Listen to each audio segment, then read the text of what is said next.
The Thompson Family's Midnight Adventure. Chapter 1. A Blur of Darkness. The muffled thud was what woke Astrid first. Not a loud bang, but a dull, heavy sound that vibrated through the floorboards of her small room. She lay still, heart thrumming a panicked rhythm against her ribs, listening. Then came the whispers, urgent and hushed, from her parents' room. A creak of her door and a sliver of light from the hallway cut across her room. Her dad's face, usually so calm and kind, was a mask of fear she'd never seen before. "Azybug," he whispered, his voice cracking. "Wake up, sweetie, and wake up Luna." Luna, her older sister, was a heavy sleeper, but the urgency in Dad's voice cut through even her slumber. Within moments, both girls were sitting up, blinking in the dim light. Mom was there too, her eyes wide and red-rimmed. "Girls," Mom started, her voice a thin thread, "we need you to pack a bag. 10 minutes, everything you want, everything you need. We're going on an adventure." Astrid looked at her parents. An adventure? But their faces were not the faces of people going on an adventure. They were scared, truly, deeply scared. She could feel it, a cold knot tightening in her stomach. Luna, ever the pragmatist, asked, "Why? What's happening?" Dad shook his head, running a hand through his already disheveled hair. "No time, just pack. We're never coming back to this house." That's when the real panic set in. Never coming back? Their home with the rose bushes Mom tended and the treehouse Dad built and Astrid's collection of smooth river stones? Never again? Astrid scrambled out of bed, grabbing her worn backpack. What did she want? What did she need? Her fuzzy penguin, of course, her favorite drawing of a unicorn, a picture of their family smiling at the beach. She stuffed them in haphazardly, her hands shaking. Luna, more methodical, was folding clothes, grabbing her essential books and her laptop. 10 minutes felt like 10 seconds. Dad reappeared, his face pale. "Let's go, now." They stumbled out of the house, the night air surprisingly cold against their pajamas. Dad led them to a dark blue minivan parked a few houses down. It wasn't theirs. Their reliable old station wagon was still in the driveway. "Whose car is this?" Astrid whispered, clutching her penguin. "A friend's," Dad said, not meeting her eyes. "Get in." The drive was a blur of darkness and hushed conversations between her parents that Astrid couldn't quite make out. She drifted in and out of sleep, waking to the rhythmic hum of the road and the low drone of their worried voices. By morning, the sun was a pale smudge in the sky, and they were still driving. At a dingy gas station, they changed cars. A beat-up sedan replaced the minivan. Hours later, in a deserted parking lot behind a strip mall, they switched again, this time to a slightly newer, though still unfamiliar, hatchback. Every time Astrid tried to ask, "What adventure, Mom? Where are we going?" she got the same answer, delivered with a forced smile that didn't reach her mother's eyes. "It's an adventure, sweetie, a big, exciting adventure." But Astrid knew adventures were fun, adventures had laughter. This felt like a runaway train speeding into the unknown, carrying a family too terrified to look back.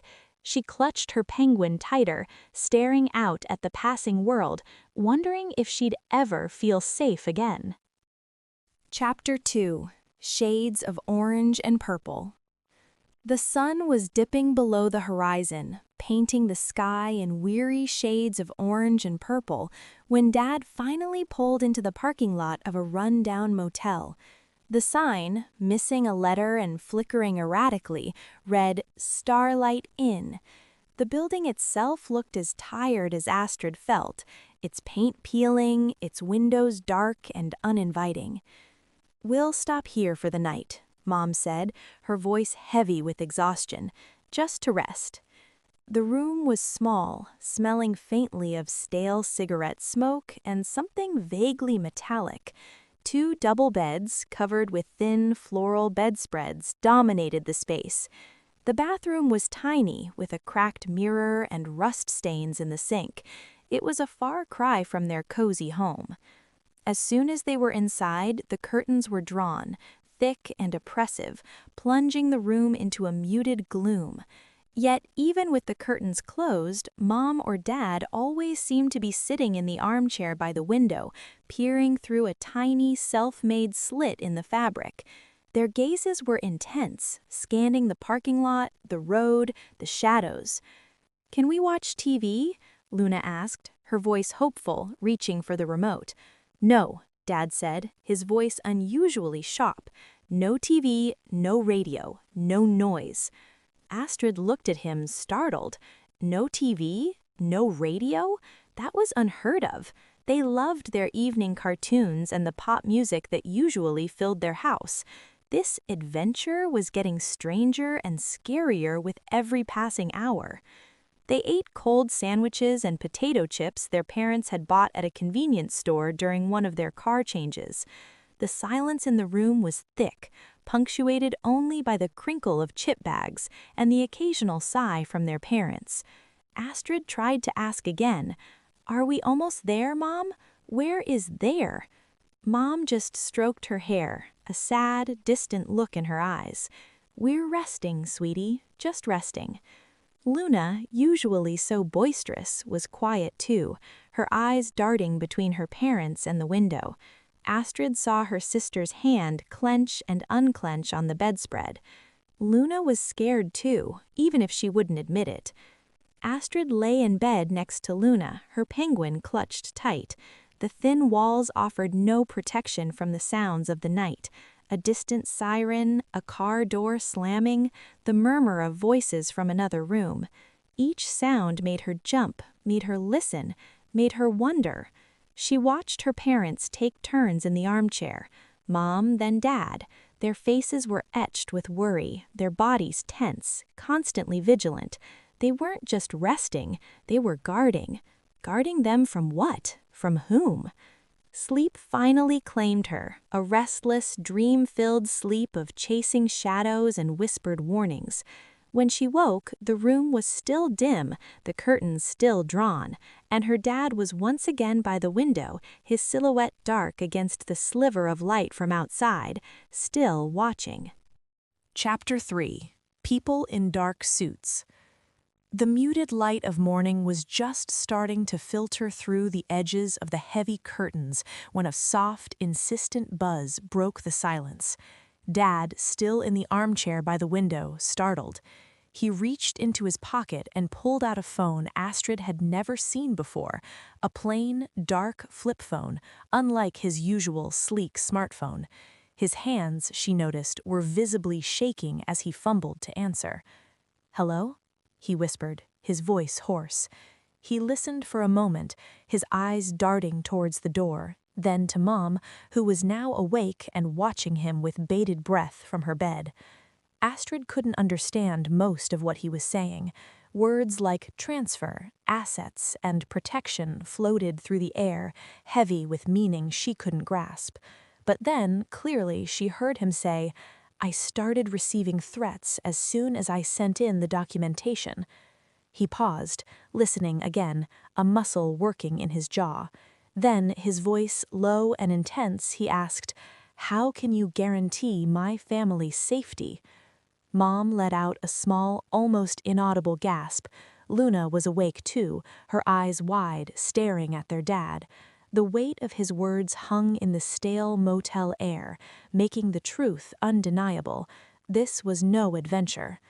Just as Dad was nodding slowly, muttering, "Okay, we're at the Starlight Inn, room 112. Dad turned to look at them before saying, "Get ready to leave again in 20 minutes. Use the bathroom and wash up quickly." Exactly 20 minutes later, there was a sharp, authoritative knock at the door. Astrid jumped, her heart leaping into her throat. Mom and Dad exchanged a frantic look.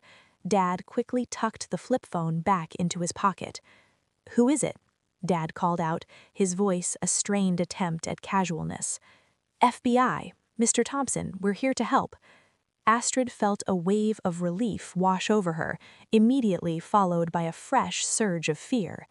FBI? Help with what? Dad hesitated for only a second before unbolting the door. Two serious-looking people in dark suits stood outside, badges clipped to their belts. A woman with keen eyes and a man with a stern but reassuring face. They stepped inside, their presence immediately filling the small room. The woman, who introduced herself as Agent Monfort, looked at Astrid and Luna, her expression softening slightly.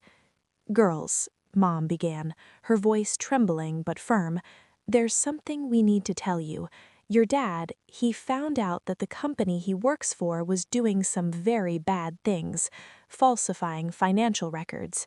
"It was stealing," Dad interjected, his voice heavy, "and I reported it to the board of directors, hoping they would fix it."